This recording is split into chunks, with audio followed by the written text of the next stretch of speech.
Hey aspirants, or welcome to my channel Winter Studies. My name is Jeet Diwan and the subject of your medieval history and the topic of your lecture number first. The topic is North India Three Kingdoms period, 8th to 10th century, Pal empire, Pratihara empire, Rajkot empire. उत्तर भारत में 3 साम्राज्यों का काल था जो कि 8वीं से 10वीं शताब्दी तक था। पाल empire, Pratihara empire, Rajkot empire. Okay, तो आज का मैं ये टॉपिक स्टार्ट करना चाह रहा हूँ। 3 चरणों में हम इस टॉपिक को पढ़ेंगे। पहला चरण पाल एम्पायर के बारे में पढ़ेंगे, फिर प्रतिहार एम्पायर के बारे में पढ़ेंगे, फिर हम राष्ट्रकूट एम्पायर के बारे में पढ़ेंगे। तो मैं पाल एम्पायर के बारे में स्टार्ट करने जा रहे हैं। हम थोड़ा सा हेडलाइन है वो नोट कीजिएगा। सन 750 और 1000 ईस्वी के बीच उत्तर भारत और दक्कन में कई शक्तिशाली साम्राज्य का उदय हुआ। इनमें से एक था पाल साम्राज्य, जिसका 9वीं सदी के मध्य तक पूर्वी भारत में बोलबाला रहा। पश्चिमी भारत में ऊपरी गंगा की घाटी में 10वीं सदी तक प्रतिहार साम्राज्य की तूती बोलते थे। उधर ही दक्कन में राष्ट्रकूटों का वर्चस्व था, जो समय समय पर उत्तर और दक्षिण भारत के प्रदेशों पर भी अपना नियंत्रण स्थापित कर लेते थे। यद्यपि इन तीनों साम्राज्यों के बीच संघर्ष चलता रहा, तथापि इनमें प्रत्येक ने काफ़ी बड़े बड़े क्षेत्रों को स्थिरतापूर्वक जीवन की परिस्थितियों प्रदान की और साहित्य तथा कला को संरक्षण किया। तीनों में से सबसे दीर्घायु का राष्ट्रकूट साम्राज्य साबित हुआ। वह न केवल उस काल को सबसे शक्तिशाली साम्राज्य था, बल्कि उसने आर्थिक तथा सांस्कृतिक क्षेत्रों में उत्तर और दक्षिण के बीच सेतु का भी काम किया। तो पहले आज हम पढ़ेंगे दोस्तों पाल साम्राज्य के बारे में। मैं पाल साम्राज्य स्टार्ट करने जा रहा हूँ। हर्ष के काल में कन्नौज को उत्तर भारत की संप्रभुता का प्रतीक माना जाता रहा। इस दृष्टि से उसकी स्थिति वैसे ही थी जैसे दिल्ली ने बाद में प्राप्त की। कन्नौज पर नियंत्रण स्थापित करने का मतलब ऊपरी गंगा घाटी तथा उसके व्यापार एवं प्रचुर कृषि संसाधनों पर नियंत्रण प्राप्त कर लेना था भी था। इसके अलावा पाल और प्रतिहार बनारस से लेकर दक्षिण बिहार तक के प्रदेशों के लिए भी एक दूसरे से जूझते रहे, क्योंकि इन प्रदेशों के पास भी भरपूर संसाधन थे और उसकी समृद्ध परंपराएं थी। परिहारों की टक्कर राष्ट्रकूटों से भी हुई। अगर मैं पाल साम्राज्य की बात करूं, थोड़ा हेडलाइन पे हम नज़र मारते हैं। पाल साम्राज्य की स्थापना शायद 750 ईस्वी में गोपाल ने की थी। मालूम होता है कि उस क्षेत्र में फैली अराजकता से तंग आकर वहाँ के प्रमुख लोगों ने उसे राजा चुन लिया था।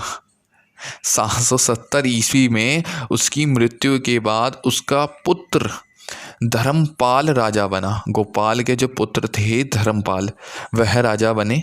धर्मपाल ने 810 ईस्वी में तक शासन किया। धर्मपाल को राष्ट्रकूट राजा ध्रुव से पराजित होना पड़ा। इससे पहले ध्रुव प्रतिहारों को भी शिकस्त दे चुके थे, लेकिन इन विजयों के बाद ध्रुव दक्कन को लौट गया और धर्मपाल के लिए मैदान खाली छोड़ गया। अवसर का लाभ उठाकर धर्मपाल ने कन्नौज पर कब्जा कर लिया और वहाँ एक भव्य दरबार लगाया, जिसमें पंजाब, राजस्थान आदि के उन राजाओं ने भाग लिया जिन्होंने उसकी अधीनता स्वीकार कर ली थी दोस्तों। किंतु धर्मपाल कन्नौज पर अपना स्थायी अधिकार स्थापित नहीं कर पाया। जब द्वितीय नागभट्ट के शासन काल में प्रतिहारों का भाग्य सूर्य फिर से चमका, तो धर्मपाल को कन्नौज से पीछे हटने को मजबूर होना पड़ा। लेकिन मुंगेर के पास उसे प्रतिहारों से दो हाथ करने पड़े और पराजयों का मुंह देखना पड़ा। बिहार और आधुनिक पूर्वी उत्तर प्रदेश पर अपना अपना नियंत्रण स्थापित करने के लिए पालों और प्रतिहारों के बीच संघर्ष चलता रहा। यद्यपि बंगाल के साथ साथ बिहार पर पालों का भी अधिक समय तक नियंत्रण कायम रहा।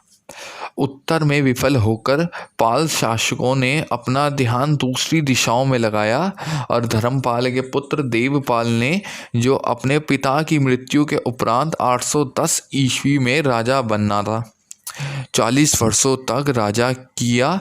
उसने प्राग ज्योतिषपुर और उड़ीसा के कुछ हिस्सों को अपने साम्राज्यों में मिला लिया।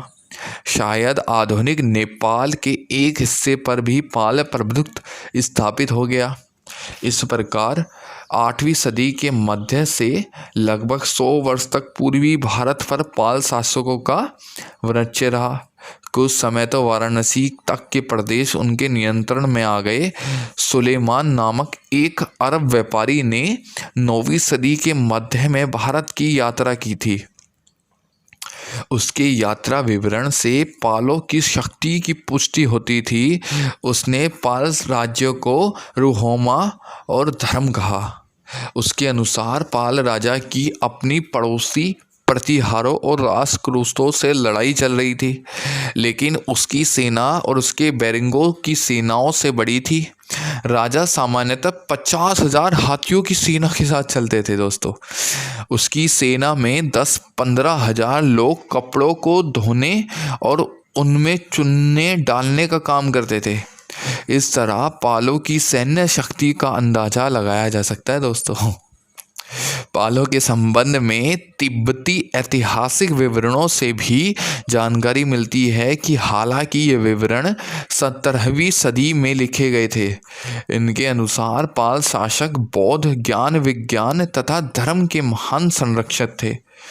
पूर्वी दुनिया में विख्यात नालंदा विश्वविद्यालय का धर्मपाल ने पुनरुद्धार किया।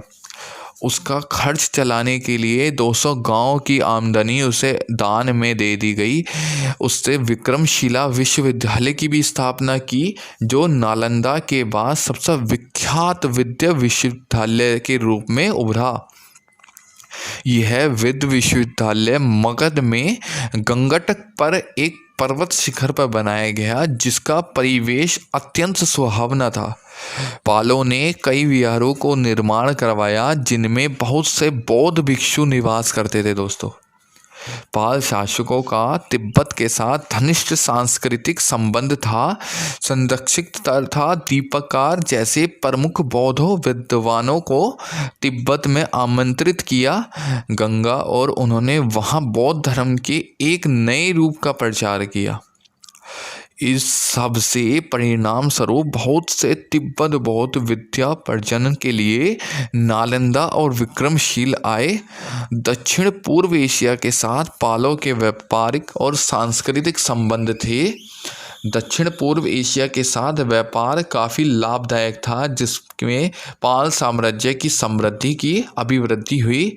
जैसे कि हम देख चुके हैं, उन दिनों दक्षिण पूर्व एशिया में शैलेंद्रों के साम्राज्य वाणिज्य था। उनका साम्राज्य मलाया, जावा, सुमात्रा और आसपास के द्वीपों तक फैला हुआ था। शैलेंद्र और आसपास के द्वीपों तक फैला हुआ था। शैलेंद्र शासक बौद्ध थे। उन्होंने अपने कई दूत पाल दरबार में भेजे और पाल शासक से नालंदा में एक विहार बनाने की अनुमति मांगी।